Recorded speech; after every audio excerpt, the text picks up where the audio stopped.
Good morning, good afternoon, good evening. Welcome to the award-winning Max Wrestling Podcast, RWT Award for Best Podcast Name, episode 199.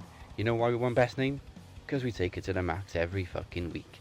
I am the Captain Dazzy Dangerously, RWT's certified best podcaster, along with the artist formerly known as the Butcher, RWT certified best heel, and along with the podcast machine / knowledge champion, Mike Larkin. Mike, I will allow you to introduce our first guest in a long time. Yes, pleased to have her on. Awesome human being, the villainous havoc herself, Miss Courtney Summers. Courtney, welcome to the Max Wrestling Podcast. Thanks, guys, for having me. It's just an exciting time period right now to be a wrestling fan in general. There is so much we have upcoming. We have Wrestle Kingdom tonight. We have also Impact that's going to air tonight in the States. We have Homecoming coming up this Sunday. It's just insane. I can't believe I'm going to use this word, but 2019 is lit. Yes, it is. Yeah, yes, it is. I just threw up in my mouth a little bit.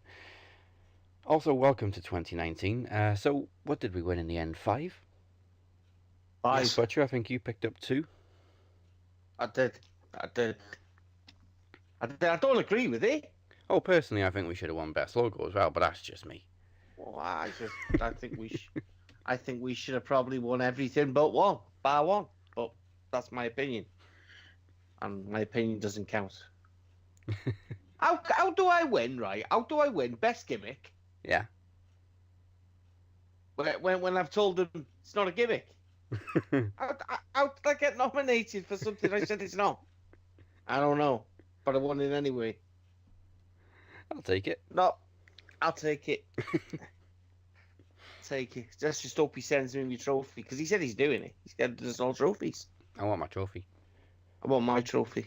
I do too. I got most knowledgeable. I got the nomination there. I need my trophy. Well, that was a foregone conclusion. How long have you been knowledge champion now? Over 100 plus days. You should have been the only person nominated. I mean, y'all could go and get some David Finlay C-Block trophies. I mean, There you go. We'll take them. We'll take them. Take that. Yeah. I wonder if he's going to be cheap. I wonder if he's going to be cheap though and just send us one trophy to share. I mean, realistically, he said he was going to send a trophy for every award won. So, I mean, the fact that I've won 2 would obviously be a pain in the ass, sending from the States to Britain. Hey, but I'm going to have to pay for that, aren't I? Oh, yeah, you're the Owen Hart with your 2 trophies there. But I'm going to have to pay for it. Well, if they send them together, it'll be cheaper. Yeah, but it's still weight. I know. Bloody post office. Right, well, I've got to pay for them. I got to pay for them. I'll send the son to the post office. Go on, lad. Take your money with you. Go get yourself some sweets. Don't go selling the trophies to get more sweets. That's it. Yeah. Alright, so let's just kick it off with the big breaking news that we had this week, which we kind of knew months ago anyway, which was All Elite finally being official. Through me. I couldn't make my mind up. You know what I mean? You can never trust anything that comes out of, you know what I mean, wrestlers' mouths, yet alone dirt sheets' mouths. Yeah. But it's fresh, isn't it? It is. It's a fresh idea and competition, which we lack. Yeah. You know, I think it's Mr. Khan, who is the Jags owner, apparently is like worth 3 times what Vince is worth. Well, it's not just him, is it? Well, no, it's not just about the money; it's the creative minds behind it. I mean, the fact that once you get one billionaire, or one person with a bill, everyone wants a taste of the pie. You know what I mean? Yeah. Mm-hmm. And it's a big piece of pie. Vince McMahon's got to be shitting himself. As he should be. It's about time he shit himself. I think it's very exciting times, guys. I'm happy to see this company come to fruition for all of them, and personally, I'm just looking forward to seeing what transpires in the new year that is 2019. Courtney, what do you think about AEW All Elite Wrestling coming to fruition? Well, I kind of knew. I had a gut feeling because as someone who has followed the Bucks for almost a decade now, I've kind of learned how to read them and how to read like when they're being cryptic and when they're trolling and when they're just doing something just to see a shitstorm. I've kind of learned. Yeah. And so when I heard the trademarks, I heard the patent office report, I saw Cody at the Jacksonville Jaguars game, I was like, at this point, there is so much smoke that there's a raging inferno. And there was just no way that this was not coming to fruition at this point. And then just to see, the past, I don't even think it's been 24 hours yet since we've it's been an explosion, isn't it? It's an explosion. And just to see this as someone who found the Bucks by accident, because I used to try to find any wrestling I could when I was in high school and in college, and I found NWA from Hollywood, which was produced by David Marquez at the time, and I think it still is. I think he may do Arizona at this point, but and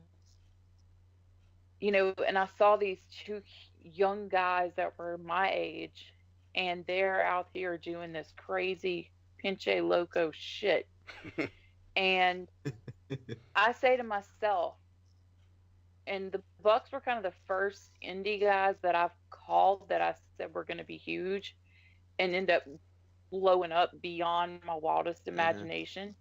And just to see, somebody that I said way back then, I was maybe a senior or just starting college, and just to see this explosion, to see All In happen last year in September, to see that now lead to them owning their own business with the backing of a freaking billionaire. It's just it's like I keep having to say this and refer to this and make this allegory when it comes to wrestling, especially last year and this year.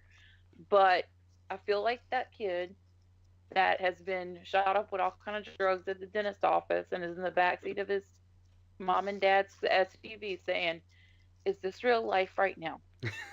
No, I get exactly what you're saying. I mean, you take that trip with the Bucks, and you go from watching them busting their asses to get a shot to that dreaded. I don't know what that was at Impact. I think Generation Me. Yeah. I think it was a case of a company not believing in what they had. I think it's a case of two guys knowing just how good they are, and they came off pretty arrogant, ignorant. A lot of clashes. Moving obviously back to the Indies, New Japan, becoming this fucking huge. I'm not even gonna say faction. I'm gonna say label. They It's a label. become their own brand. Yeah. The Elite is a brand. Bullet You Club go in the is shop a and brand. buy it now, can't you? You go in the shop and you can buy it. In the United States at Hot Topic, you can go in and there is now legitimately Young Bucks pajama pants. There is Young Bucks Funko Pops, Kenny Omega shirts. It's gotten to a level that it's bigger than what it was when Devitt was there. Yeah. I think it's just sad. I think it's just sad to see it almost now kind of look cheap. I'm going to use the term cheap. Well, let me let me just say this. For those that are concerned about Jay White being given leadership in the Bullet Club, I'm just going to tell you this. He is the progeny of Prince Devitt himself. Yeah. Prince Devitt was the one that handed him the business card to the New Japan dojo. Yeah.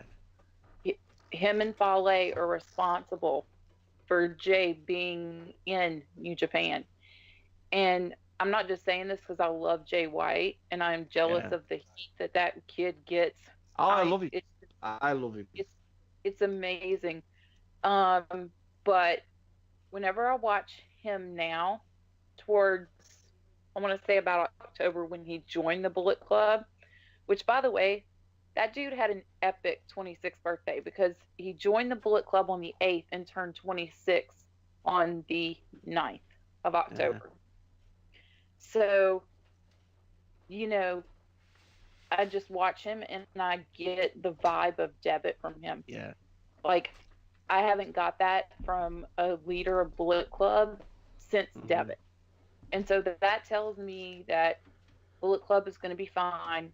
At this point, like Thomas said, they said when this guy left, they said we were dead. When this one left, they said we were dead. At this point, Bullet Club is a freaking zombie, and you're going to have to just shoot it in the head to kill it. It's gotten that big.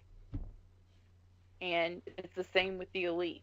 So it's just to see that one group just keep producing these superstars and like supernovas. It's my hat's off to you, Gato. You're a freaking genius. I've seen a lot of people obviously talking, and people are going to talk, about this AEW. Yeah. And it's not going to stop. They're not going to stop talking. I keep reading, obviously, about signings. I mean, my personal view on it is, they're going to have. They're already going to have people that, you know what I mean, indie stars. You know what I mean? Ospreay's not contracted to New Japan, is he?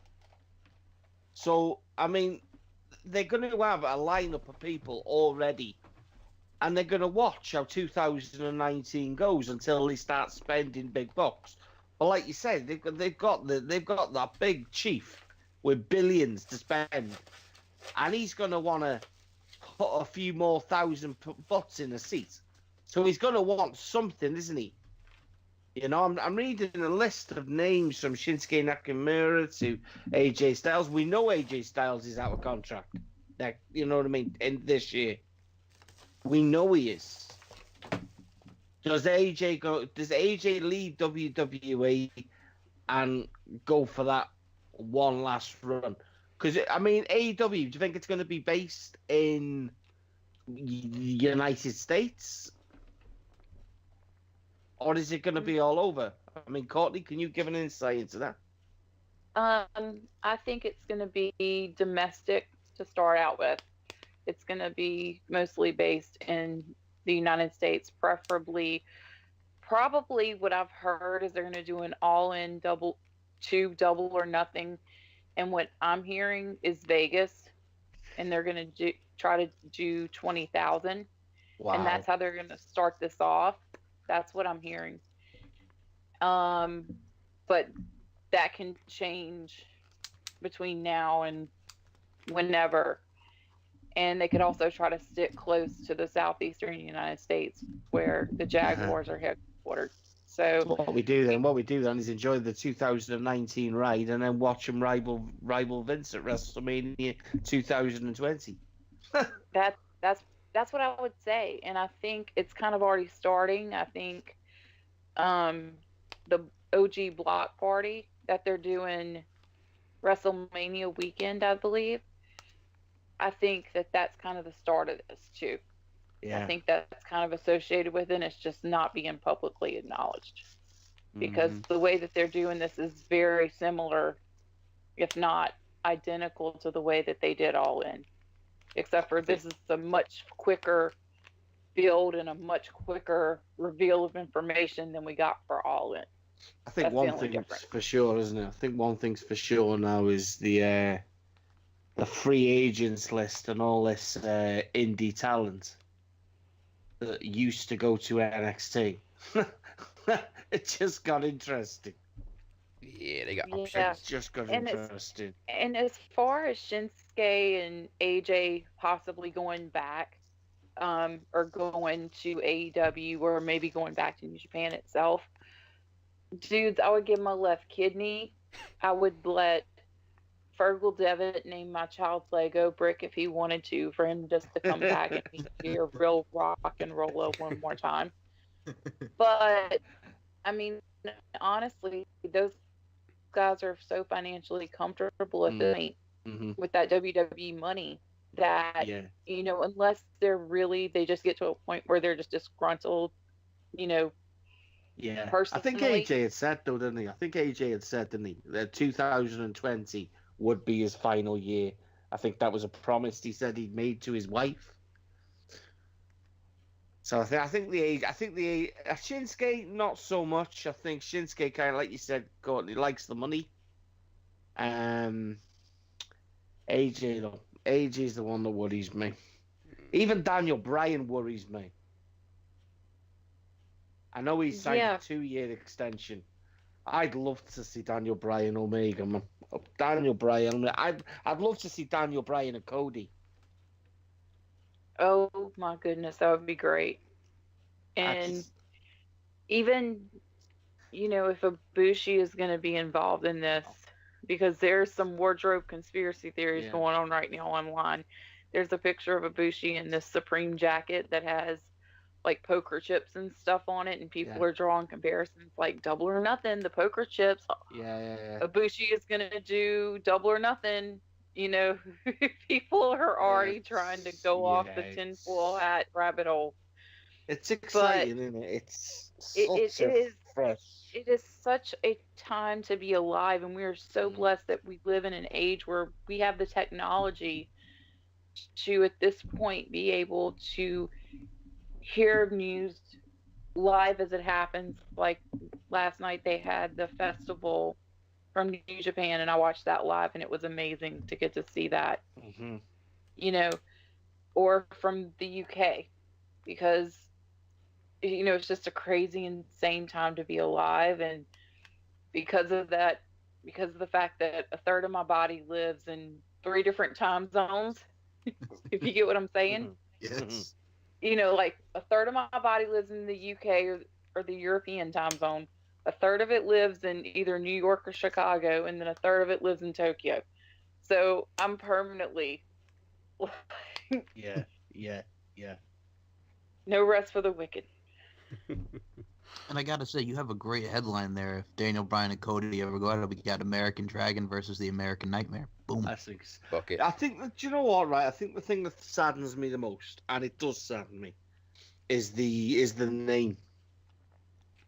It really niggles me that he doesn't have the one thing. I like the fact that he's made a name for himself without owning that second name, and everyone knows what his second name is. But to not be able to put that name, what he was born as, on his merchandise, I think that's pretty shitty. Yeah. You know, you can't be happy with yourself as an owner of a company and just do that. Well, I mean, here's the thing. We all know that Vincent Kennedy McMahon has a secret 4th name, and it's Petty. Mm-hmm. Vince is petty as fuck. He is going to do anything and everything he can to fuck with you to make your life hell. I mean, look at what he did with CM Punk and Colt Cabana. Now those two went from closer than most brothers to now they're in a legal battle with each other. Yeah. You know, and so, but I also think that made him stronger in a way, because he didn't get to rely on that last name. He had to make something of his own and make his own way and his own journey. And there was something a little extra beautiful about that. And if you ever yeah, look at his lyrics to his theme song that yeah. Downstate wrote especially for him, you know, he said like you can't take my name. Like, yeah, like you took it, but guess what? You really can't take it because Well, it's I mean, just, look, it's almost kind of like added to his story, isn't it? it has You know, added another layer to it. his father was more than just a wrestler, Mhm. more than just a personality. His father, in his own, in his own right, was brought so much money and attention to companies like the NWA, WWF, WCW, and other promotions. Just from the way he interacted with the camera, and it oozes. Not just Cody, but Dustin too. Yeah. I They can see both- Dustin going and working with I can see very, very soon the release. I could see that as well. I could definitely see Dustin, going and helping Cody out. I could definitely see that happening. But he's a young lad. It's just now he's a promoter. Mhm. Or whatever his state is, some sort. What was it? Executive. I think executive vice president, I think, Yeah. is Yep. what is the title Unbelievable. that I heard. But like you can see it. You can see in both Dustin and Cody, you can see their dad shine through so often. When he won that NWA title at All In, Oh, I marked out. it smacked you in the face that this Yeah. was Dusty Yeah. Rhodes' kid. And it was just beautiful, and I cried. No, Like, I did. I'm sitting there emotional as hell. And then, all in that night, they took you on that journey, and Yeah. you had everything from the penis druids that made you laugh. You had, that emotional moment. You had that crazy, down to the wire finish. So I'm And gonna then everybody compare just it. breathed a sigh of I relief think, whenever it just went off the air, Yeah. I think I'm going to compare it to, I mean, no disrespect to NWA, Mhm. but it's kind of being revitalized under Corgan. It's not where it should be, but I do think something's going to come off big for Corgan from this AEW. I do think that. But Yeah, obviously, you look and at the seeing- champions before. And seeing what Billy has done with NWA, it makes you really Yeah. think if he had gotten a chance when Yeah, I She Who got a Shall chance Not to Be Named. impact. Yeah. when She Who Shall Not Be Named. Not gonna say her That's name. it. Yeah, you can I say it. love this woman. She sounds so much like me. Yep. You She know, who like shall not be named. Yeah. if if she would have given him a chance and would have let him take over, what would have Impact done? And where would Impact be? She took his money and wasted it, didn't she? Yeah. That's what she did. Yep. And then A took more money. clueless woman that led the whole wrestling world on a shitty journey and buried what could have been a very, very successful company. That's what that I was. think they still have a shot. I mean, I legitimately think that they do with the roster that they have right now. If Impact does end up working with AEW, like that could benefit so many of their wrestlers, and I think it really should be a united effort to. You to see, work Courtney, across I want to believe you. I want to believe you. God knows I want to believe you. I've gone from 2002 all the way through, and I think it was when was that brick wall that I hit? Well, 2010 was when 2015. Hogan came in, and then it started No, with. no. You see what? I'm not gonna jump on the Hogan Bischoff bandwagon. Okay. I'm gonna do that because I enjoyed it. Yeah, I Alright. did. I enjoyed the TV time. I enjoyed the Aces and Eights up until Bully Ray was unveiled. I love the element of surprise with things. You know what I mean? I like things like that. Good storytelling. I think where it went wrong with me is exactly where Courtney just said. Corgan came in. You could see what was the group's name with Kingston. Oh. The DCC. Them. Yeah. Yes. So you can see the creativity already starting to work. Rosemary's character was getting more creative. Crazy Steve, Abyss, that was working a treat. Yeah. You could, Matt Hardy was red hot, biggest thing in wrestling, and that pissed me right off.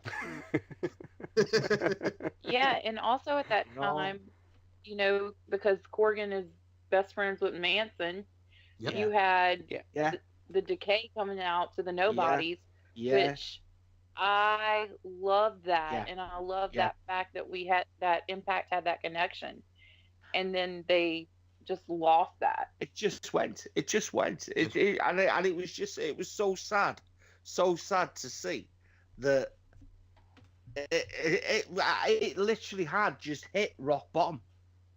And Anthem have come in. I think Anthem have come in saying a lot more than what they can do.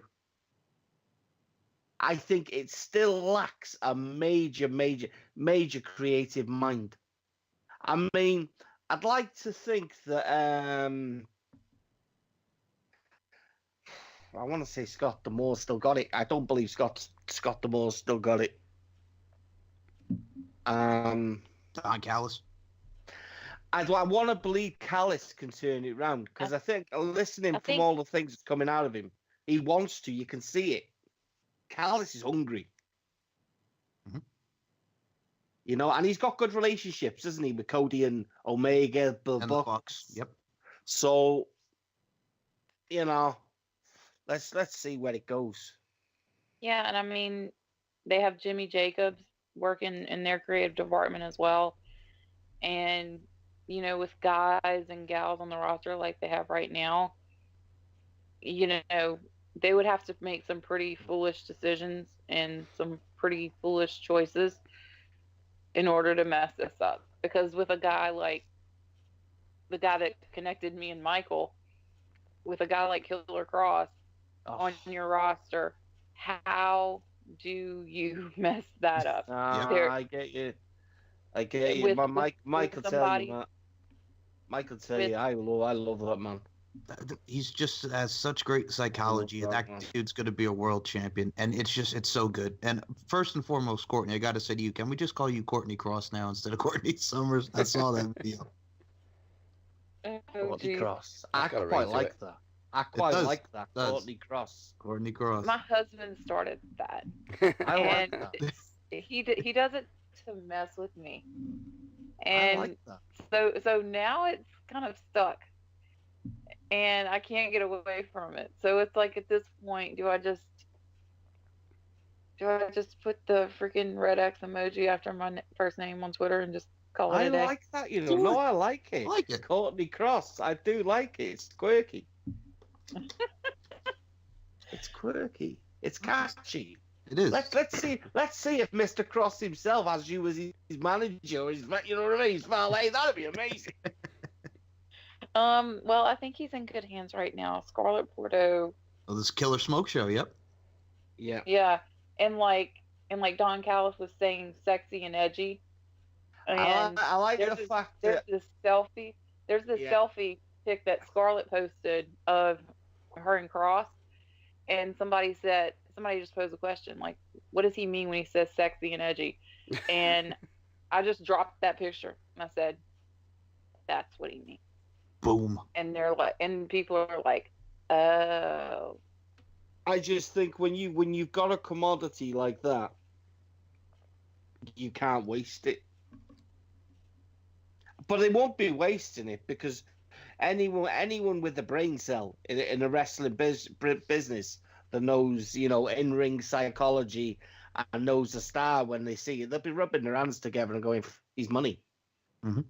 Yeah, and that's why, I'm so desperate for Cross to be a part of New Japan. You have no freaking idea, guys.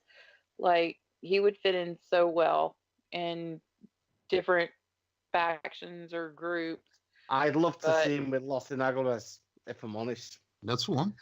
Yeah, That's I would one. love to see him in there. And also, one thing that was brought to my attention is that both Cross and Jay White, who Jay White, I love him. Like, him and Omega are my two favorites in New Japan. So it's been brought to my attention. Both of them love the Saito suplex. Both love playing mind games. Mhm. Both are top tier heel level guys. You put Cross as Jay White's bodyguard or heater, that's some money. I do like that. I Also- do like that idea. I think I prefer an idea of Chris Jericho talking shit and the lights go out. I like that idea. Saito for you, Y2J. Yep, there you go. Killer Cross and Y2J fresh matchup. I know a lot of people want to see Killer Cross against the great Minoru Suzuki. The beauty of Chris Jericho is Chris Jericho's not too big to take a pinfall to anyone. No, or put talent over. No. You know? I mean, he put JTG over, for God's sake. I think the thing with Jericho is Jericho still enjoys the business. Jericho doesn't do it just for the payday or the money, even though that's nice. I honestly do believe in the heart of hearts that Chris Jericho still does it because he loves it. I don't believe the cliche of all these guys coming out like John Cena. I do this. I don't believe he loves it as much as he says he does. I mean, fuck's sake, look at the state of him. Yeah, well, look at that. Why do you need to look like Mark Wahlberg when you're John Cena? I mean, look at what was it 2 years ago the when amount of income that Jericho has accrued over the years from both Fozzy wrestling and other appearances he's made in pop culture. I wouldn't be surprised if his money's gone into AEW. You know, like, he's comfortable enough to where he could just sit at home and do nothing. But no, he wants to work. He still has a drive and a hustle and an ambition, you know, still to this day, as do a lot of other people in the business. You know, and I just think it's just the thing of with wrestling. Wrestling is kind of like heroin. Once you take one shot, you can't stop. Once it gets in your veins, you are addicted for the rest of your freaking life. And you can try to lie and tell yourself, "Oh, I'm good. I'm gonna retire." You know, but why do you think Ric Flair was so excited to say, "Hey, they told me that I can take a bump now," and everybody's like, "Nope, we don't want this," but he still wants it. Never let go for Ric Flair. He'll never let it go. while he lives and breathes, like Terry Funk. Yeah. They don't believe they're anything else but professional wrestling. It's all they know. You know, while there's electric, you know what I mean? Yeah. They want to be the spark. I think Sting would still be going if he hadn't got injured as well. I agree with that wholeheartedly. Yeah, 100%. I just think Sting wasn't the same guy he was many years ago. That just comes with age. I really don't want to see a Ric Flair. I can't see them bingo wings, man. No, no, Rick, don't do it, man. Don't do it. The last thing I want to see is Ric Flair wrestling with the t-shirt on.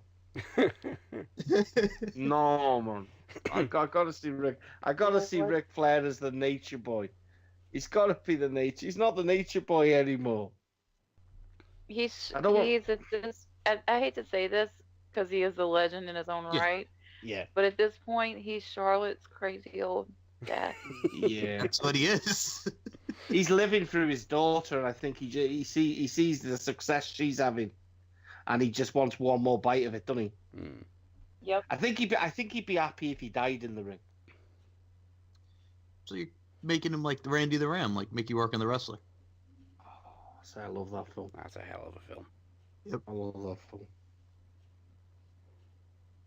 Although I do believe a lot of it was based heavily on Jake the Snake. Mm-hmm. And that's what you know, me and Jake. Jake's my icon. Yeah. Jake's my man. Yep. That's why I love Killer Cross so much, because I look at Jake and I see the psychology, the stories Jake used to tell, and that's Cross, man. That's gross. Yeah, because like with Cross, he can go from almost this sinister whisper to then he kind of goes into these explosive, Yeah. like 3 or 4 seconds, and then just goes right back down to it. He's like the character from James McAvoy Split, isn't he? Yeah. It's just multiple personality. It's so fucking good. It's insane.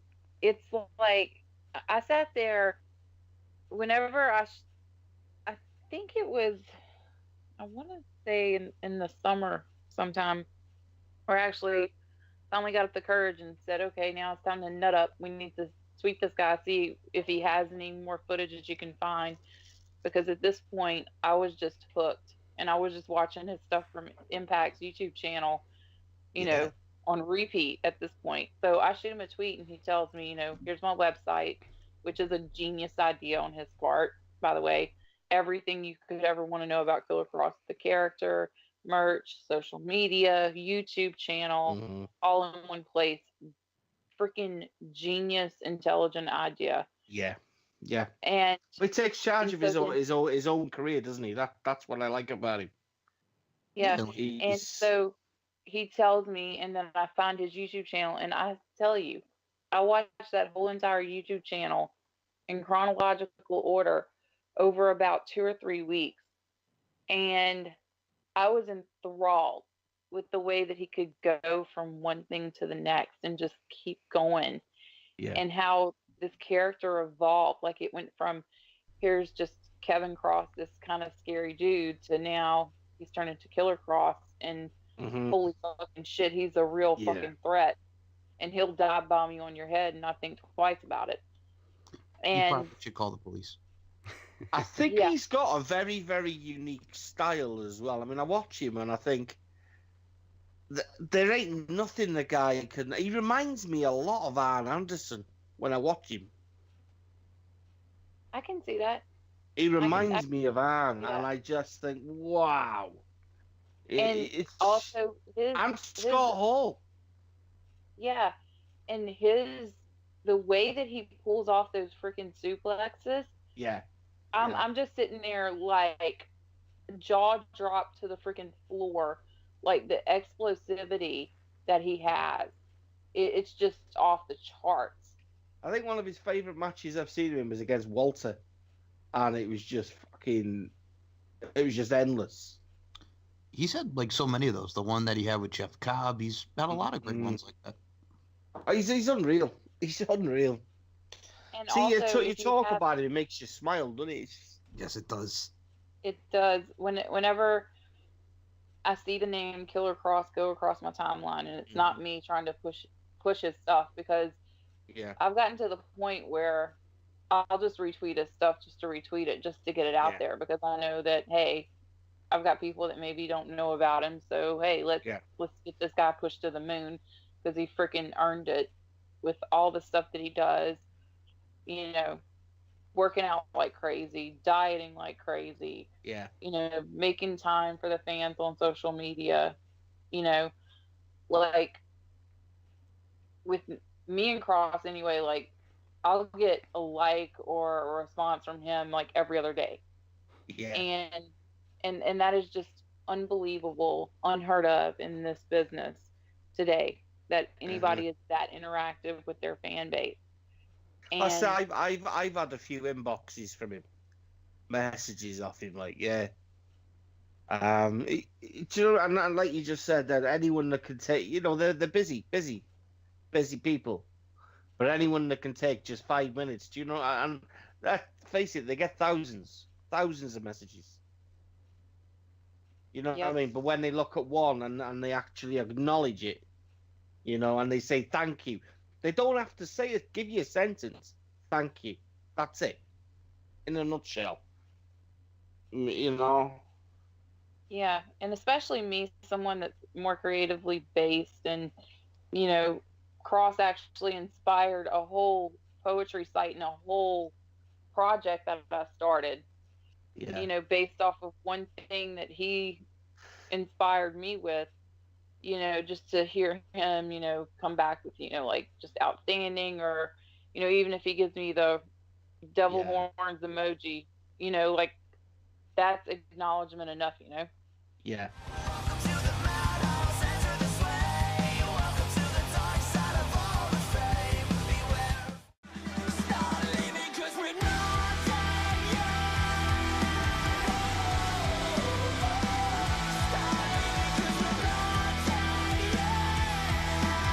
You're listening to Not Dead Yet by Bullet for My Valentine, taken from their new album Gravity, available on iTunes and Spotify, and is the theme song for podcast Promo Rumble 4, which comes your way January 25th, featuring Amir Costello defending the Promo Championship, Mike Larkin defending the Knowledge Championship, and we predict NXT TakeOver and the Royal Rumble.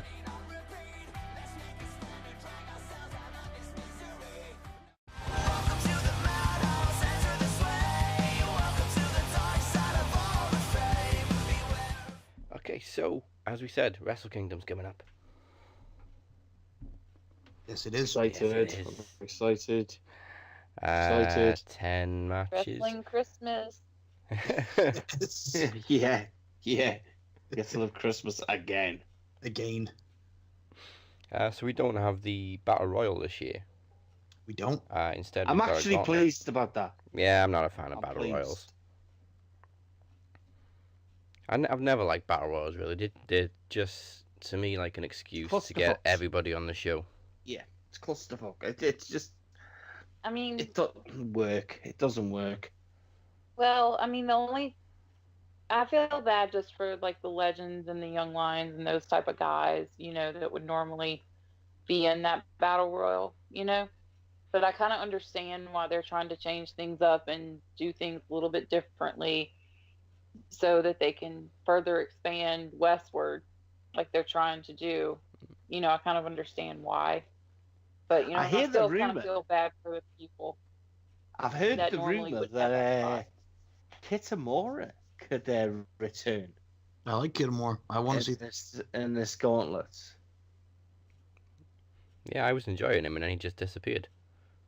He had was it major, some sort of. Well, I read he was released, but then I read issues with concussion, neck issues, herniated discs, and I was thinking, you know what? He's a young lad. You know what I mean? He can have surgery. Why would you release him? Yeah. You know what I mean? He'd come off. He was possibly one of the most successful people in terms of the Lions, in terms of the Lions Den, wasn't he? The Young Lions. Mm-hmm. Yeah. I mean, think- and plus Japan is so private about injuries and injury Yeah. status as it is. That's just how they are as a culture. You know, like that's why, you know, it took like Kenny coming out twice last year and saying that he was hurt personally for us to even learn it, and that's why we're only learning from Hiromu his status, you know, whatever that may be, as cryptic as that gets. And it was the same with Shibata, wasn't it? It was the same with Shibata. They just basically wrapped him up in cotton wool, and no one's seen anything of him until he walked out. Was it last October?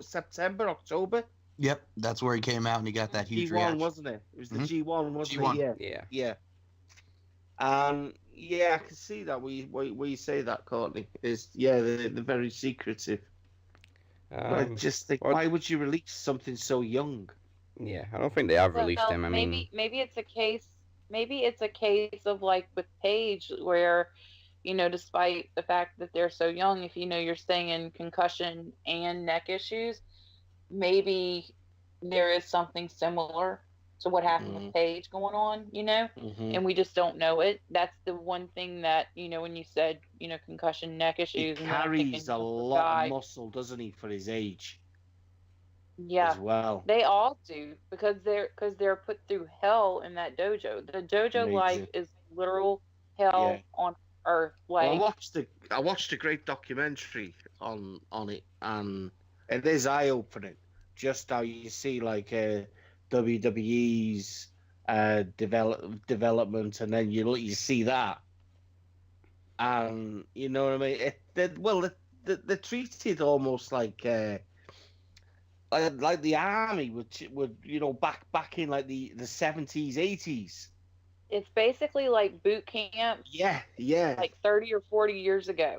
It really is. Like, and I think it's respect, isn't it? There's a reason why. Sure, WWE has like the finer facility financially, but they're spoiled as fuck there. Yeah. Over in Japan at that dojo, or even in LA, which they're in LA, they're not going to have it as hard as they have it in actual Tokyo. They're not going to have it as hard.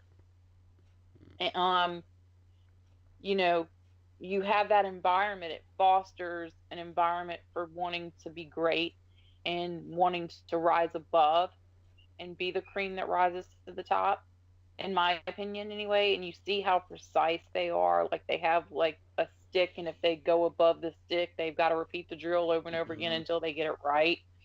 You know, you just see this, and it creates a superstar like a Jay White, who came from that system when he didn't have to. Jay White did not have to go in as a young lion because he already had some experience behind him, but he still chose to, because that is like getting a Harvard education. Like, that is that's the scholastic equivalent allegory I can make here.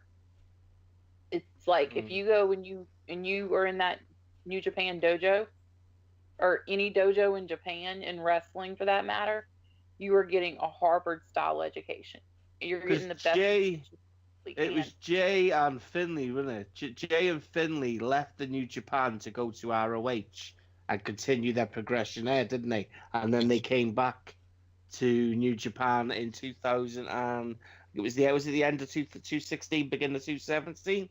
Yeah, around that time period, correct. Yeah. It's graft.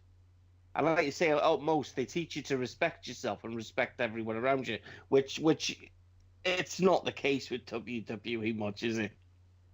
Yeah, like, you're not responsible. You're there to value your paycheck. Environment either. You know, like they're all living in these nice condo style townhouse apartments in Winter Park, Florida, where they're all living and they're all staying in the same apartment complex, unless they chose to move somewhere else. You know, nobody's living in the same communal environment where, you know, if somebody doesn't clean the toilet, then everybody gets in trouble. You know, or if somebody's not clean, or if somebody's getting drunk or wasted all the time. You know, different things like that. There isn't that common brotherhood and common camaraderie that there is in a dojo type system, which is why for all isn't what it was. Great. WWE isn't what it once was. It's they value a paycheck. They don't value the position anymore. WWE is basically McDonald's at this point.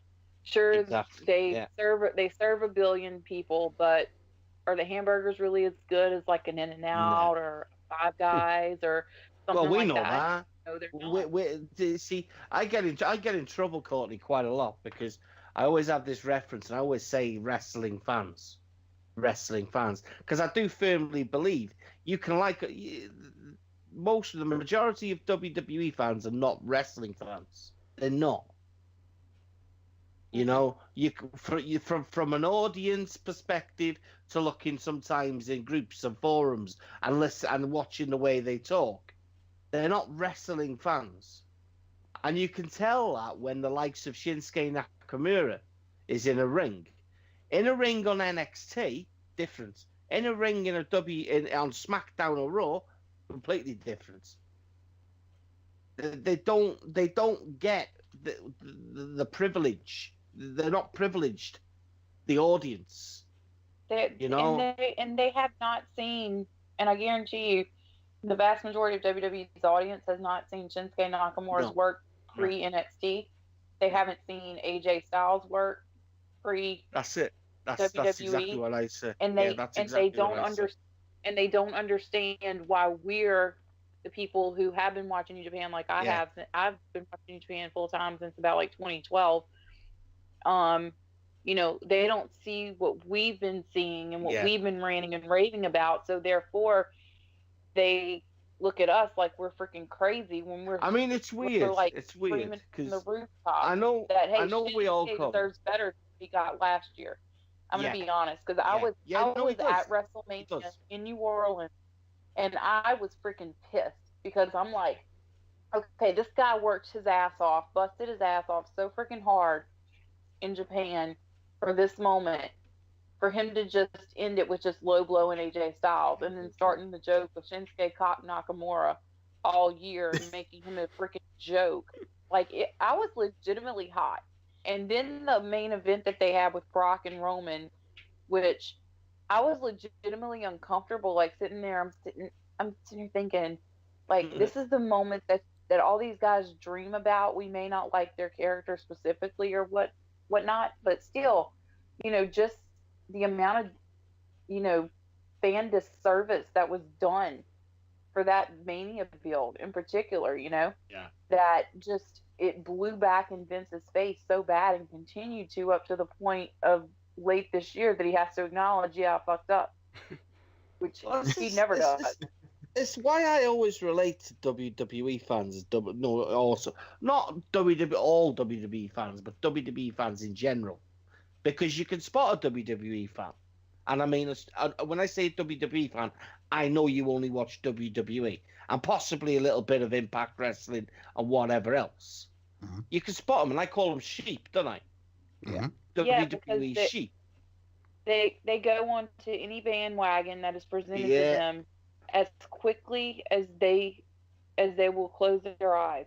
It's insane. You can go in a wrestling group, WWE, and you can say, who's your favorite wrestler? And the amount that will straight away go AJ Styles. And I'm like, okay, without being ignorant, do you actually know who AJ Styles is? When did you start watching AJ Styles?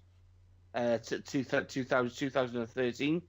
Well, okay, yeah. Well, yep. You don't know AJ Styles. You don't know AJ Styles. If you haven't been through AJ Styles' baby career in the Asylum in Nashville, you haven't.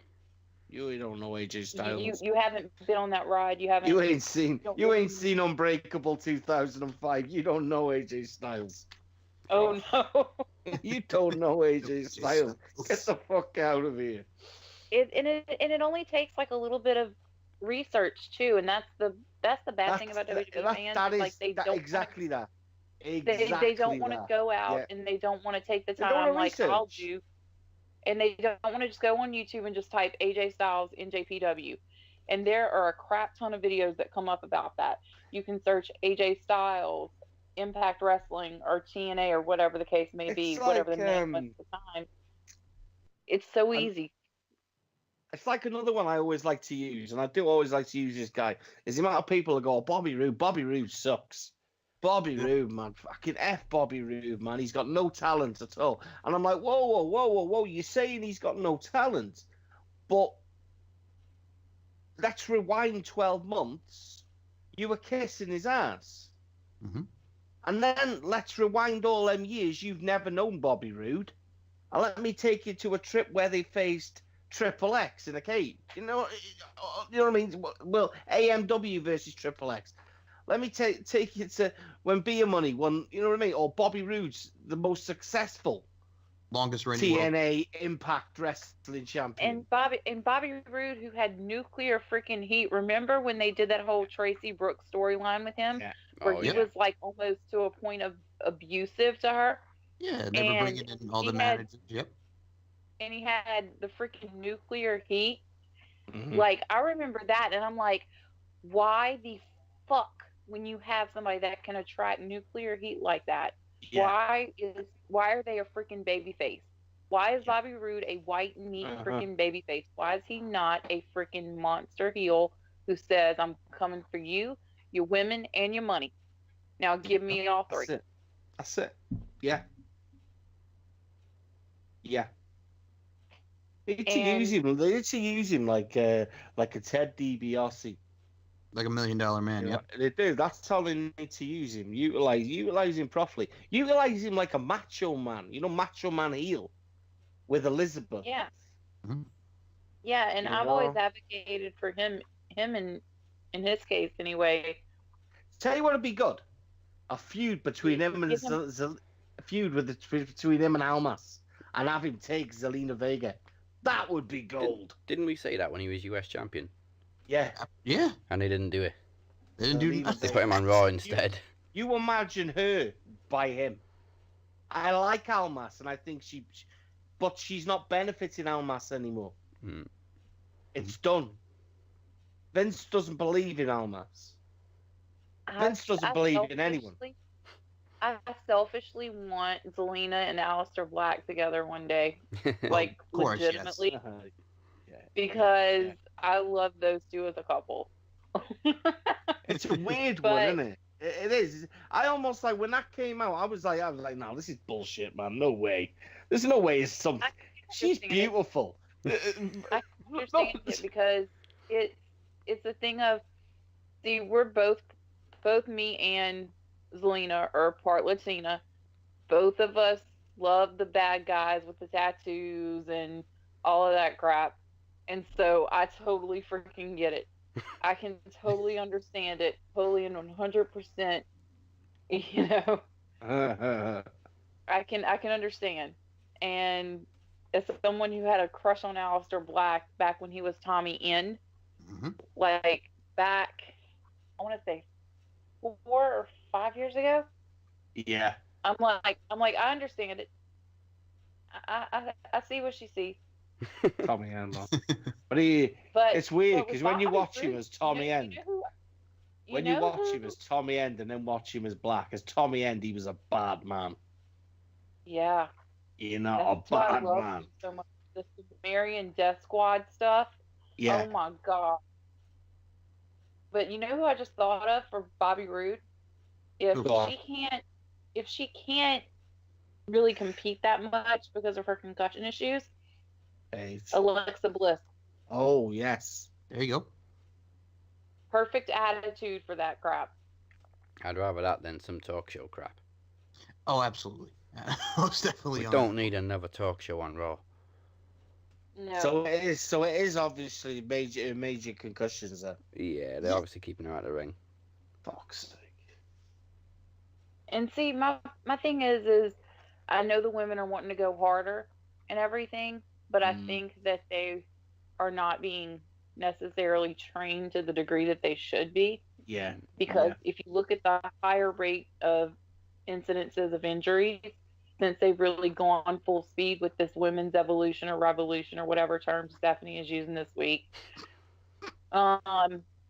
you know, you see an increase in female injuries. And I think that they need to, particularly the female roster that hasn't had the benefit of the Performance Center, need to go down there every now and again and refresh themselves and kind of learn some new techniques that maybe they need to learn, because the technique in the ring is always changing. Maybe the basics are the same, but you know, always learning new ways about how we can hit this move and do this better and more efficiently to where your risk of injury goes lower.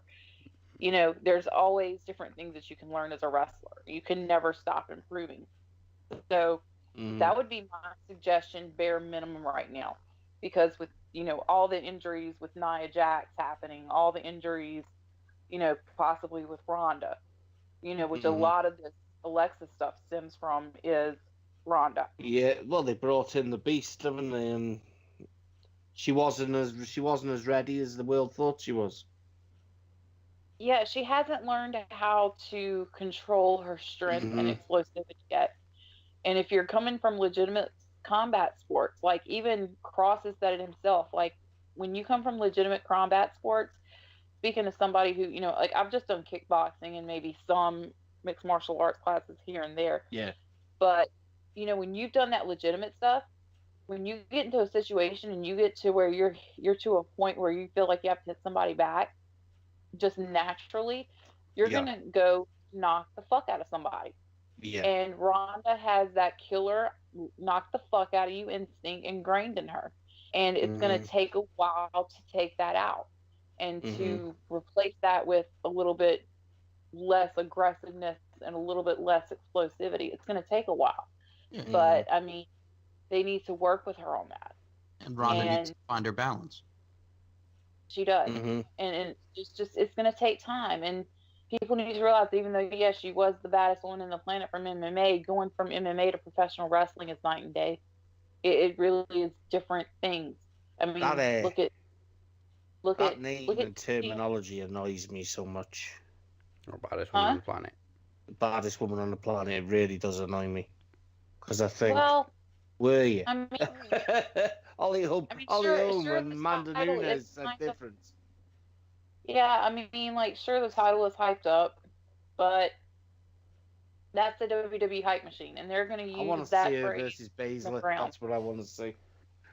Yeah, that's what I want to see. I That's want to what I see wanna her and see. Baszler utterly beat the crap out of each other. It obviously would work better if she'd retired undefeated, but shit happens. Well, that's just what I mean. It's jumping on the Ken Shamrock bandwagon. Yeah.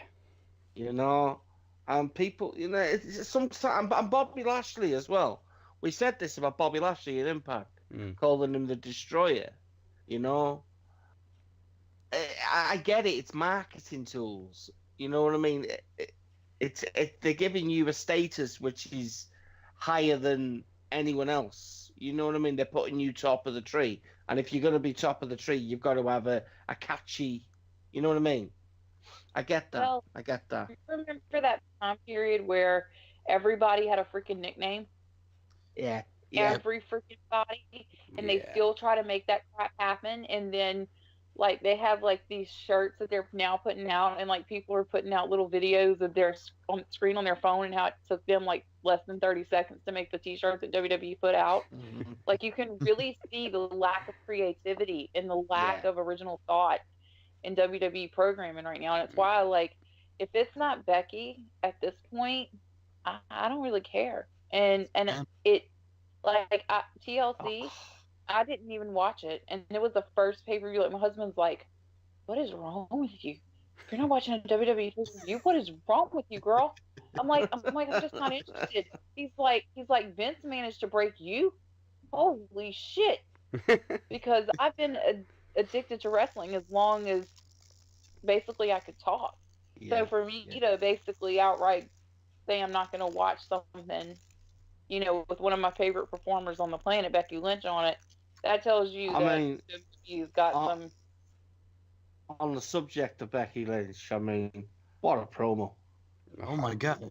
Throwing John Cena out the ring, that whole, thing was what a promo! Nikki Bella won't be the only woman to drop you. With that line, I told my husband this. I said, I have never been more turned on in my freaking life. He goes, oh my God. He's like, your girl crush on Becky Lynch is that out of control status right now. I'm like, that was amazing. Like, just how she just, you know, and you could see it in her eyes that she knew it was coming. And she knew, like, she was about to drop the bomb. And then as soon as she did it, she was just so proud of herself. And I was like, girl, do you know what? The one thing that makes me, it upsets me and it makes me, you know, proud at the end of the day, is I think the one thing with Becky Lynch I've always been critical of is when they brought her up to the main roster, they didn't want her to be recognizable. Her promos were very scripted. Yeah. And it's from this that they've taken the gloves off. And there's this just, I want to say, pissed off, unutilized, disrespected. And now she's going to be heard. Yeah, and two, I feel like they were trying to get her to maybe be more demure with her accent as well whenever she first started. And you could tell that she was trying to hide that Irish accent. You could tell, and you could tell that she was trying to change the cadence with which she speaks. You could really tell. And when you get somebody to try and do that, it takes them out of their comfort zone. It takes them out of their right place in their head that they need to be to perform. And so, you know, as popular and as talented as she was, when you try to do that to somebody and make them unoriginal, that's what you get. And so now that you've let her unleash her inner, well, now I call what Conor McGregor does his inner the man. But, you know, when you see her unleash that Conor McGregor side of her, it's just the most joyous, most beautiful, savage thing you could ever watch. Like, yeah. just she just brings you so much freaking joy, just with her savagery I'd and like the way to that see. I'd like to cuts see. them off the knees. I know we've seen it before, but I'd like to see her have a, like almost like another to do with Stephanie McMahon, but have Conor McGregor walk out in her corner. I think that'd be just Mm-hmm. Oh, if Conor Becky McGregor versus, toe to toe with okay, I Triple got H. I got it. Becky Lynch versus Stephanie McMahon with Connor in Becky's corner, Triple H in Stephanie's corner for a special WrestleMania attraction. That's money. Nice. Now, that is freaking money. That sounds like red panty night. I'm Conor McGregor walking out like Vince. Yes. Ace, man. Love it. Because Vince is trying Vince to be all McMahon cool walk with out Connor. and criticize him. Oh, wow. The other one I've got to mention, who Yep. sort of found some fire this week, was Seth Rollins. Yes, he did. He spat a bit of fire in that promo. He carried Mojo frickin' Rawley of all people, did he? Be I love that line. careful what you wish for. Be careful God what bless you wish him. for. Even Michael Cole said that bastard later was on. AJ Styles. I tell you what, we ain't seen that AJ Styles in a long time. No. Long time. And he had no regrets. Good. It is almost like he's trying to wake up that ruthless aggression, that John Cena type of. Mm. You know what I mean? Mm-hmm. AJ Styles is in no F given mode. That's what I like to call it. Yep. As he should be. I mean, at this point, I would. I'd be like, okay, number one, y'all are trying to offer me free birth control with all the nut shots I gotta take. Number two, just looking at shit, Vince, that's why you got knocked out. That knockout came straight from Wendy Styles.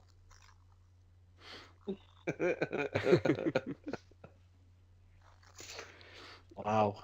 It was quite a funny thing, though, when they were saying there's no rematches, but we're going to find a way to book Daniel Bryan and AJ Styles again anyway. Oh, yeah. Yeah. I mean, I'll be honest with you. I was trying to go the different route last week and say, all right, let's put Mustafa Ali in there and get Daniel and Mustafa. But personally, I'm okay with Daniel and AJ again. And personally, anytime I get to see AJ Styles knock down Vince McMahon like he did, I'm happy. Oh, I think it's gonna. got nothing I against think it's the gonna match. be fire. If I'm honest, I think it's gonna be fire. Yeah. I think the thing that kind of pisses me off more though is the fact that, like I say, reiterate. I know we've already mentioned it, but they never gave Shinsuke and AJ this attention. No. Yeah. No. You know, that pisses me off a bit. It's Well, been they had no idea how to disrespectful. use Shinsuke, did they? No. Why didn't he speak English? Did he? No, speak People English. speak English. You know, and they couldn't even capitalize on that. No, they were too afraid to do a t-shirt. No. Well, look what the hell he's doing now. Him and Rusev are feuding, and Lana got knocked down. Oh. I kind of want to see a bit more of that ruthless Shinsuke. You do. He came in like a fucking wild animal against Rusev. He did. He did. Again, like say, to reiterate the fact, look like a different AJ, Yeah. look like a different Shinsuke. Yeah. And I think that's a reflection upon creative direction too, because if we just see the crap direction creative had during the height of AJ versus Nakamura to now, you kind of seeing a reset in place, which I think is why we're Brian seeing James isn't such an inverse. head booker anymore, is he? On SmackDown. Is he not? I'm not too sure No. about that. I don't know. I don't know. Part who's of it, but I don't think What he's I've read. the one. Yeah. Yeah, from what I'd read, there was someone else leading the booking. Someone that had promotion from NXT. Ooh.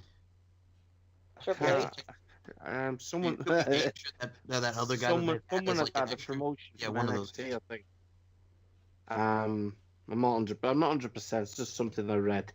And I was just like, Christ, it's not. You don't need to give. You just need to get rid of Brian James.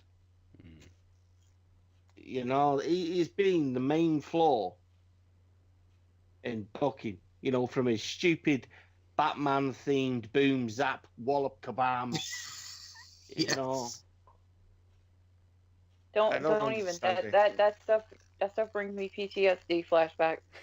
All that Jesus freaking writing across the screen like we watching freaking porn and Sesame Street crap like that. Mhm. That just made me like so infuriated as somebody who is like at the time 29 years old watching this. I'm like, are you serious, bro? I know we're trying to attract the kids, but Jesus Christ, we don't need to be goddamn Sesame Street. It just infuriated me. Like to this day, I'm like, if I ever go on Ross Waddell's little segment on Cultaholic, Straight to Hell, that handwriting is going straight to hell.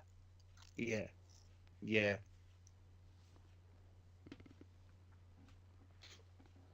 Right. Nothing else really noteworthy from Raw or SmackDown. Well, I would say they were pretty dull shows, if I was honest. I did see the NXT rematch with Matt Riddle and Cassius Ohno, and Cassius Ohno taking out Matt Riddle afterwards. I thought SmackDown was the better show. Oh yeah, always is. I thought SmackDown was the better show. Is. Raw was lackluster, apart from obviously the obvious Rollins.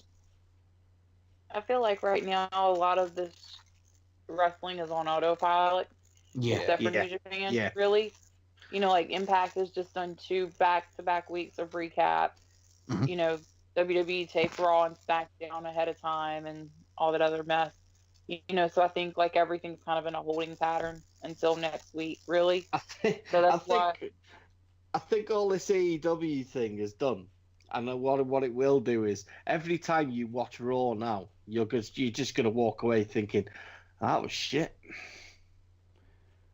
I can't wait to see AEW and what they do this week, if they have a weekly television show, That'd be amazing. Like, I've read a few things. I've read a few things regarding, obviously, is the owners' links to, obviously, television deals and TNT. So not exactly how that would translate to the UK because we don't have TNT anymore. He's not silly, man. He owns Fulham Football Club. Exactly.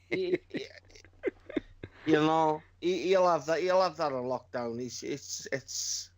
Just don't go on Sky Sports, please. I'm sure he'll get y'all with somebody like maybe Spike in the UK or something like that. Maybe. I'm sure that they'll set y'all up with something good where it's relevant.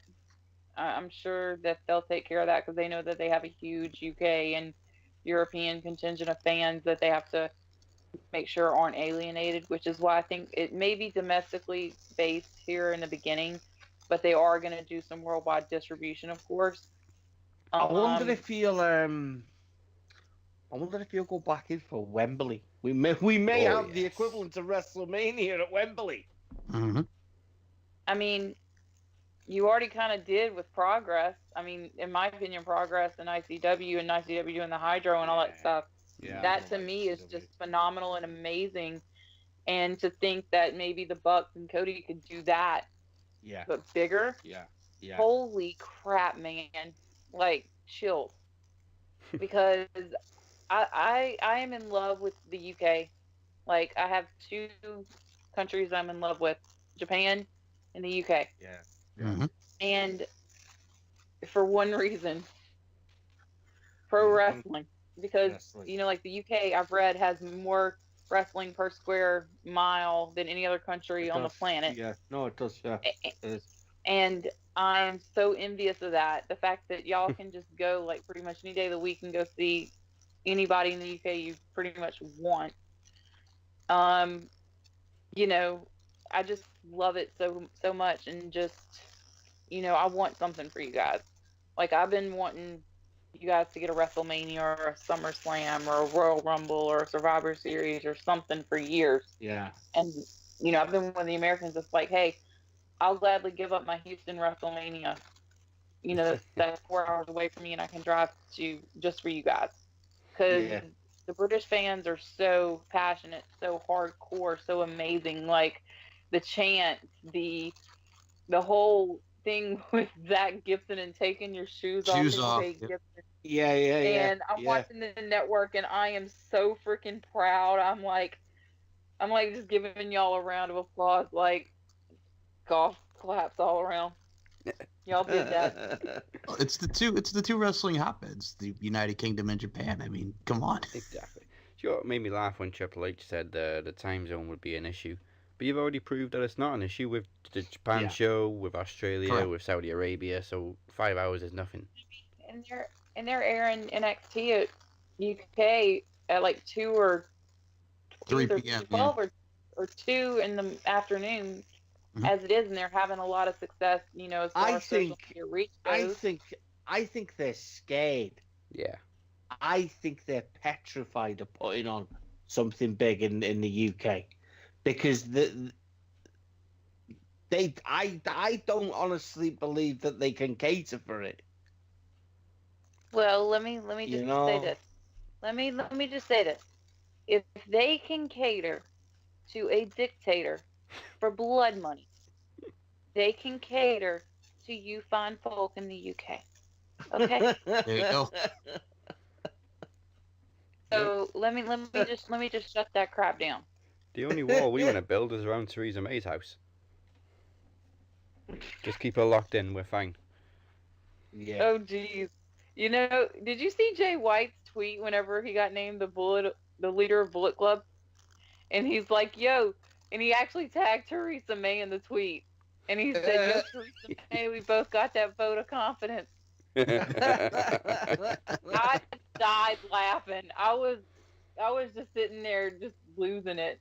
I'm just waiting on him to get all the UK heat, and I'm just like watching everybody like, not cool, Jay. Not cool. I really hope they don't put a card over. I really do.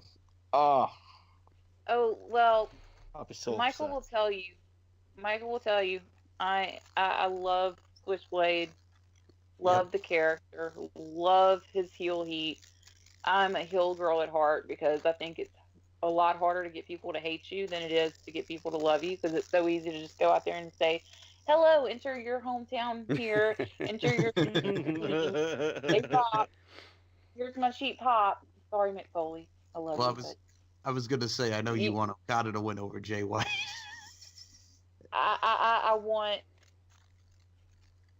the reign to stop, and for the year of the Switchblade to begin. There you go.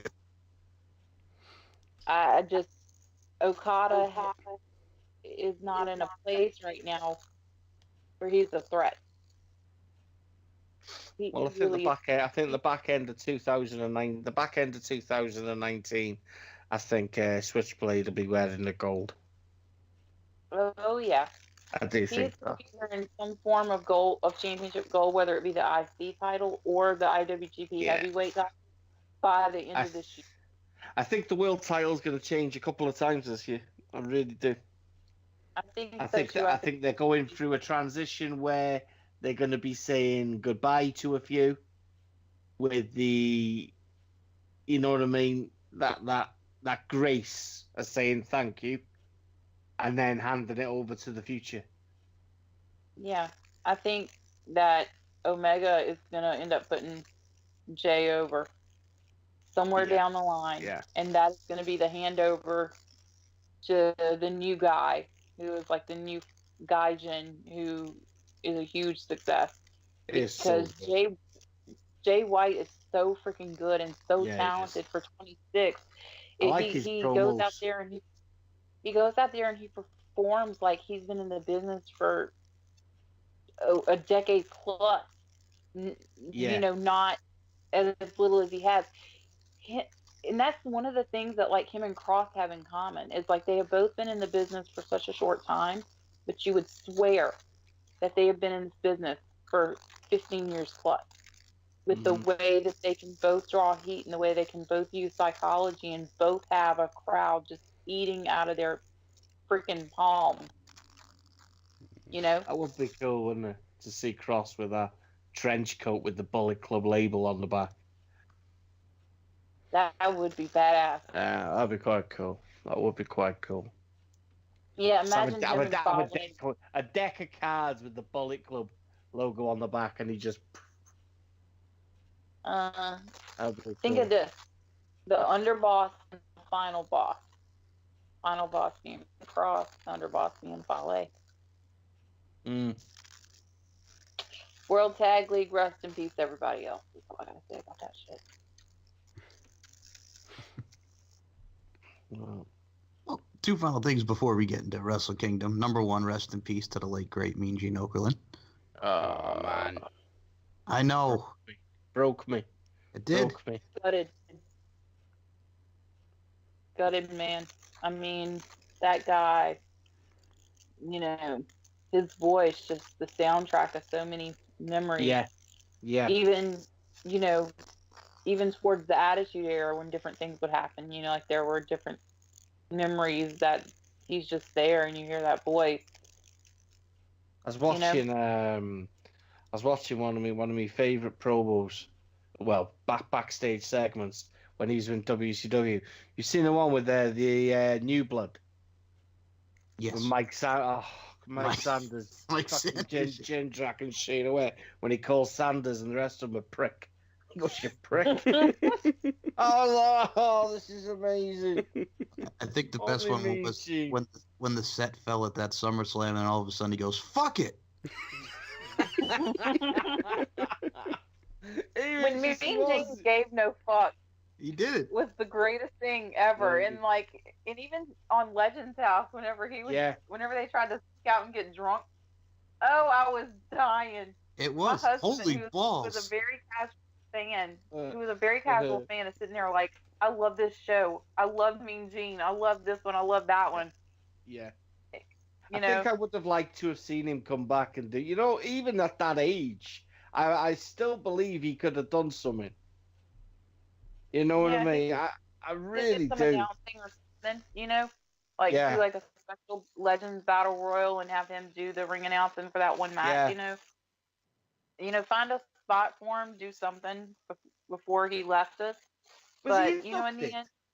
Yes, he was, I believe. Yeah, he's in the Hall of Fame. Yeah, in the end, he did have 76 years on this planet, which is a lot more than a lot of us are afforded. He is an icon. I mean, his death got covered by super duper mainstream news like CNN, Fox News, ABC, CBS, Rolling Stone here in the States. Just seeing the love and outreach, that he got today or in the past couple of days anyway, it floored me just to see it. And just to know that he was so loved. It's kind of one of those things that, it's sad that he's gone, but at least we know that he lived a full life, had a full career, and he will always be a part of our hearts. And as long as we keep his memory alive, then he's not going to die. That's the way that I've always viewed it, especially in wrestling where we lose people so often at such a young age. I've kind of had to come to this wisdom at an early age myself of 30, with all the favorites that I've lost before they turned 50, and some of them that I've ended up outliving. Mm-hmm. You kind of have to take on the attitude of, as long as I carry them in my heart, in my spirit, in my soul, then they're not going to be forgotten and they're not going to die. As long as I show like one of my nieces or nephews, or if I have children in the future, showing my children a match of like, say, Macho Man or somebody, they're not going to die and they're still going to be carried on. And it's kind of the way that I've had to view it, because wrestling deaths in particular, when they got to be so frequent and got to be so heartbreaking, it got to a point where they almost started to break me. And so I kind of had to take a different perspective on it, because if I didn't, it was just going to break my spirit.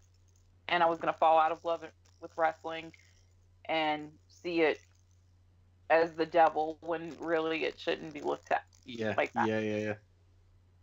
Which is why I have such hope for AEW with Cody, discussing a possible union for, these guys that get hurt and don't have insurance and don't have the ability to take care of themselves when they do get hurt and take that time off.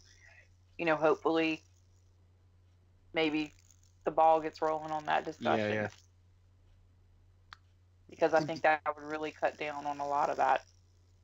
I think the other thing I have to mention, because you brought this to my attention, Courtney, what's up with Toni Storm and her social media because of these damn leaks that friggin' leaks, man. Okay, let me just say this.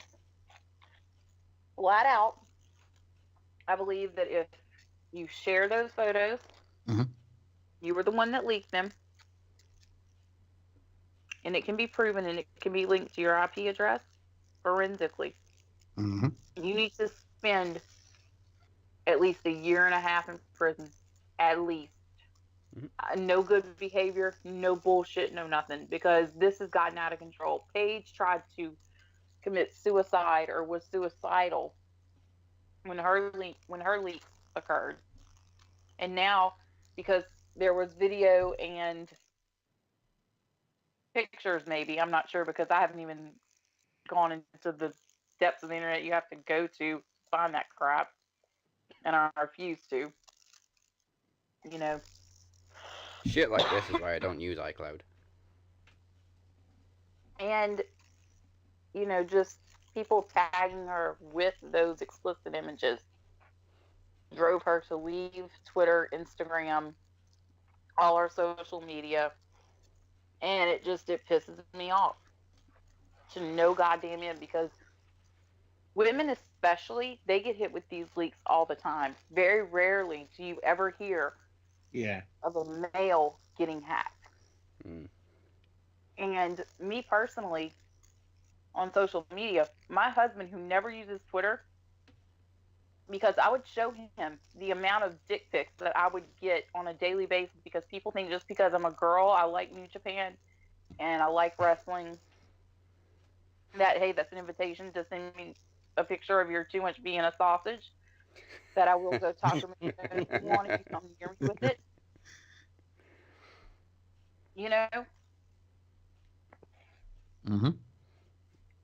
It's just one of those situations that makes me so angry. I mean, worst thing is she's not even full time yet. She's only just come off the Mae Young Classic and stuff. Yeah, and she's just on NXT UK right now, doing her thing. Yeah, some people need to thank the Lord that I get a bomb on their head. It's the type of shit, man, that makes you fucking stop doing what you love. That's what that shit is. I hope to God that it's not the case, but because if you're not part of if you're not part of that world anymore, where you're in the in the limelight, no one's gonna notice you. I just think it's sick. I just don't get what a person would get from invading someone's privacy. Psychologically, here's why. Because these creeps know that they're not going to have a chance to ever see it in person, so they're going to find a way to see it, even if they have to do it by shady means. Yeah. Fucked up, back to life. But that's why they do this shit, and the fact that it's not prosecuted as hard as it needs to be prosecuted, it's all a big part of it. And get away with that shit in the UK. I hope that Toni comes back and sees that this hashtag that they got going, I support Toni Storm, has been trending since this crap happened. I just hope she comes back and just realizes that not everybody is like that. Because she is such a sweetheart. Yeah, I like Toni Storm.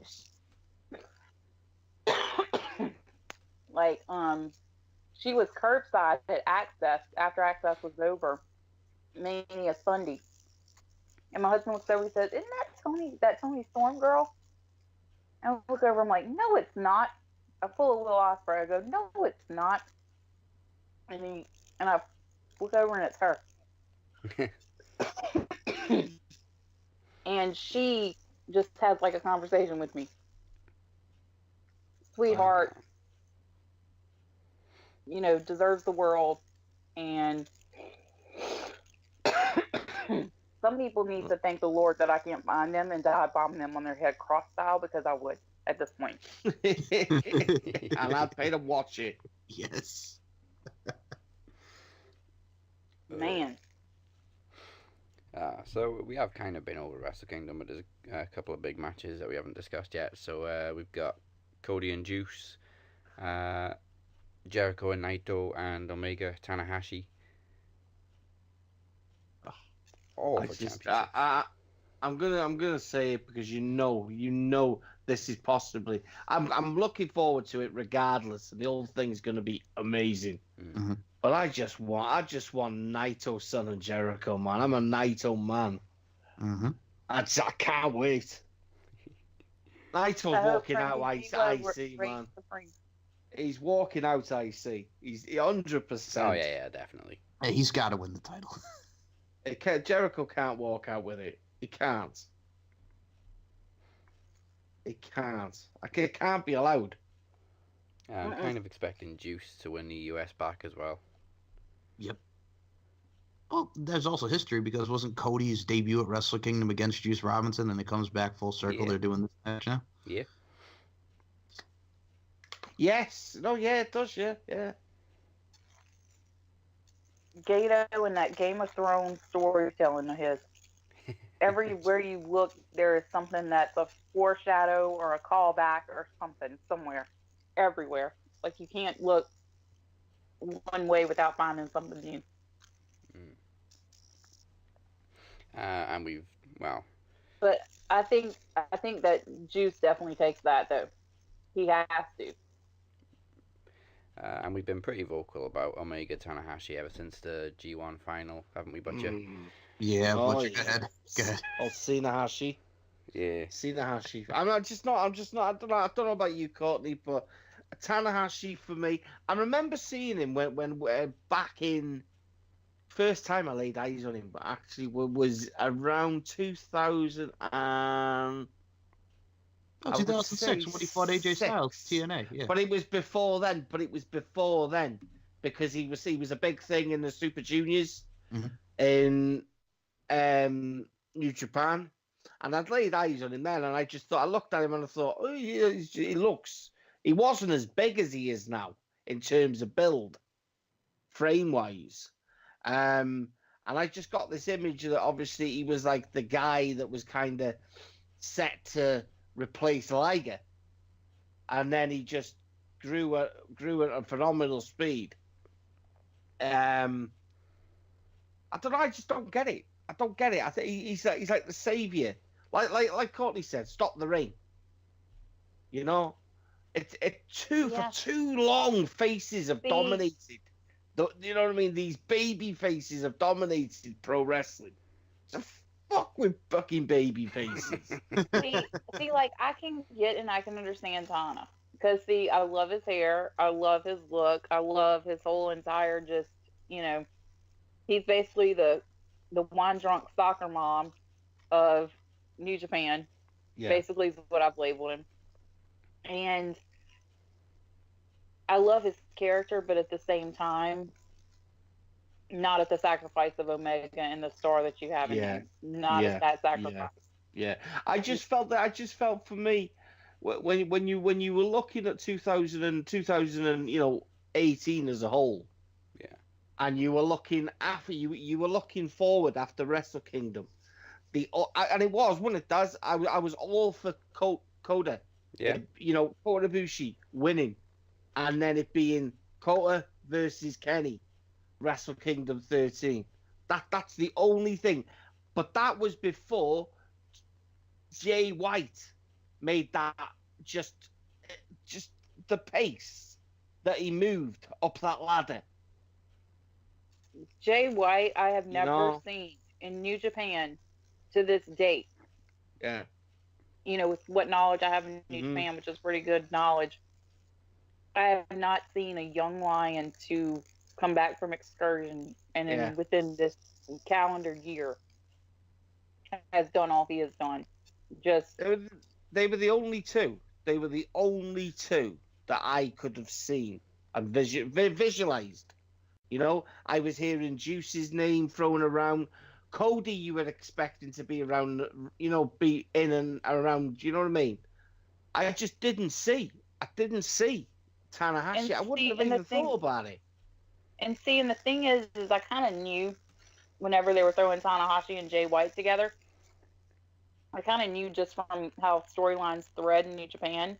Yeah. I knew that was going to come back sometime. And I just didn't know when. And then when it came back around G1, I was like, oh, now I see where it's going. And that's when I started to think, I was like, okay, he's going in the Bullet Club. I know that's where they're putting his ass. I know that's where they're putting Jay White. I know that. Even after he rejected the T-shirts off Omega. Mm-hmm. Because Tama even said back then that maybe the wrong guy asked him to join. And when Tama said that, I was like, fuck me sideways. They're putting Switchblade in Bullet Club. They're bringing both a knife and a gun to a fight. And New Japan is fucked. I like the way she said that. A gun and a knife to a fight. I like that. What a T-shirt that'd be, man. Why have they not thought of that crisscross yet? gun and a knife. Yeah, you just inspired a T-shirt, Courtney. Wow. I mean, you can ask Michael. Like, that shit. I come up with catchphrases like nobody's business. Yep. Emil, get another award ready. I have a nickname for Jay White that's like a little embarrassing. Oh god. I call him Switch Babe. I like that as well. That's for the women. That's for the women fans. You know what I mean? Yeah. Yeah, that's what we came up with. Like, there's a group of us, and we all love Jay, and we all just call each other Switch Babe. So we're like, we need a freaking shirt, Jay. That's so catchy. That's clever. It's very clever. Clever marketing, Miss Summers. Clever marketing. I like it. A knife and a gun to a fight. Mm-hmm. I even commented that on one of Tama's IG posts, and it was the most liked comment, and I'm like, and even went under the comment, I was like, Tama, you use this shit, and I don't get an invite to the BCOG party, we're gonna have some problems, brother. You can get taken to Good Brother Court over that shit. Because I have been around for the Bullet Club guys since the days of Devitt. So, I'm like, I've been tagging Tama like every other day on Twitter. I'm like, I love Tama. Yo. I'm like, yo, Tama, I see all these bandwagon fuckers kissing your ass when I've been there since the very fucking beginning. But that's none of my business.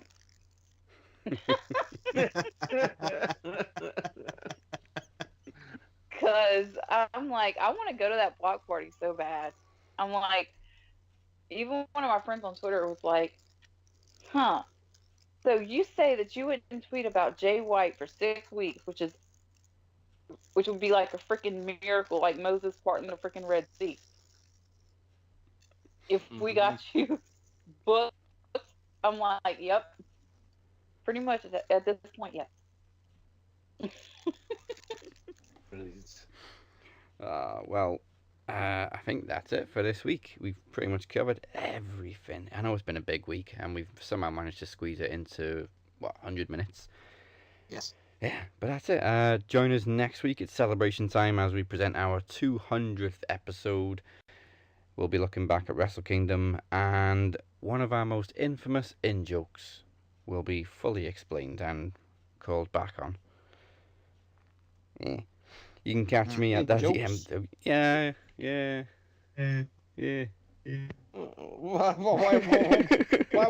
Why am I worried? What's an in-joke? Just because, like I said, it's infamous. It is. Oh, okay. It's infamous. Oh crap! Infamous. You can catch me at Dazzy MWP. The artist formerly known as The Butcher is available at... I can never remember it. Do you know why? Why? I I don't even like this account. My last account got shut down because of arseholes. It got shut down because you were defending someone, and then an arsehole reported it. I was defending Roman Reigns from a vile human being. You know, a vile human being. That's what Get I your was shit doing. together, Twitter. And then they shut my account down. And I don't even like this one. It's not real. It's a copycat of what was great. You tell him what it is, Daz, because I can't bring myself to do it. It's the alternate attire of the butcher. Yeah. Do you know what? It's that many letters now. I can't remember either. I know it's OG. It's BHITB, best heel in the business at 6'9" Butcher. That's it. Yep. There you go. Mike. Yes. You've still got the same account. Yes. At SM Show. He's nice. He's a nice guy. I'm a nice man. At SM Show 1 or at MCL92 on the Twitter, StephenMikeShow.com and SoundCloud MCLarkin92. I got a lot going on. Just stay tuned. That's all I'll say about that. Courtney, promote your Twitter. What you got going on? Feel free, my friend. I've got two things going on right now. First thing is Strong Style Poetry, all one word, WordPress.com. The website of nothing but my poetry that is based off of wrestling characters. I've done Killer Cross. I've done Allie from Impact, Witchblade, which he actually just recently, he was my most recent one, and he liked it, so it got his approval. You can also follow me on all my social media is at Villainess Havoc, which is the word villain with ESS at the end. Havoc, all one, no spaces. All one word, no spaces. And that's where you can find me. There you go. And you know where to find us on social media. It's at Max Wrestling UK, also Max Wrestling Interactive on Facebook, and we're on SoundCloud, YouTube, and iTunes. Make sure you check out maxwrestling.net, and like I said, join us next week for Max Wrestling 200. We must now bid you adieu. Goodbye, mwah, and good night. Bang.